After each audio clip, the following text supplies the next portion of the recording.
In a quiet village wrapped in birdsong and the scent of jasmine fields, there lived an old farmer named Bala. His hands were worn like the earth he tilled, his roof patched with love more than tiles, and his days measured by the sun and the soil. Bala had little, but he had a son named Arun, whose eyes sparkled with thought far beyond his years. High above the village on a marble hill lived the landlord, Sir Rajan. His mansion had tall gates, sharp dogs, and walls that blocked even the wind. He owned nearly every acre of land the eye could see, and while his house echoed with wealth, it never once echoed with laughter. Each year, Bala paid his grain tax with quiet honesty. But one season, after weeks of drought followed by a cruel storm, Bala's fields yielded only a handful of rice. Still, he filled his sack with what little he had and walked up to the landlord's door.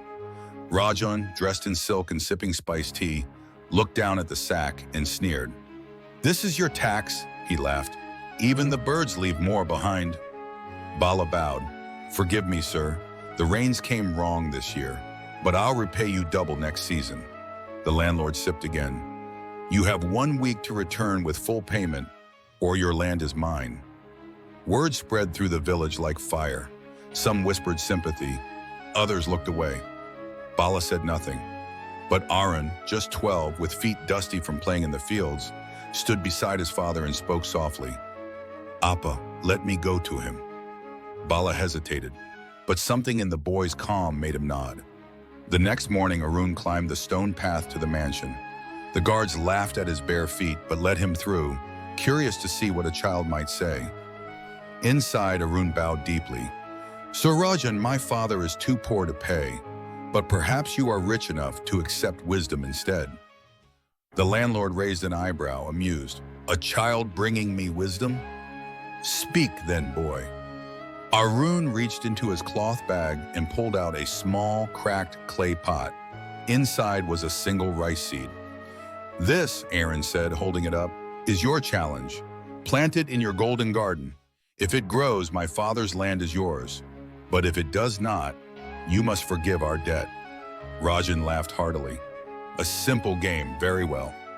He planted the seed himself, calling for gardeners and priests to bless it. Every day he ordered water poured, incense burned, and songs sung to the pot. But a week passed, then 2. The soil stayed bare. Enraged, Rajan summoned the boy. "You tricked me." Arun bowed again. "Sir, the seed I gave you was boiled. It could never grow." The landlord's eyes widened. "I am just a child," Arun said calmly.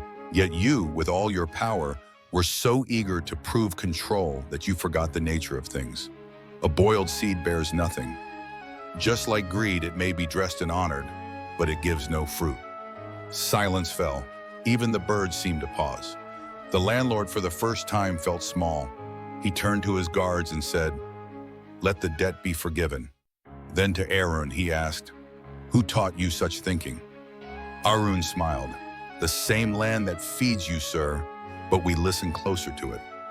From that day, Rajan's gates slowly opened. He walked the fields sometimes, asked questions, listened. And though his wealth remained, something softer bloomed inside him, something truer than coin.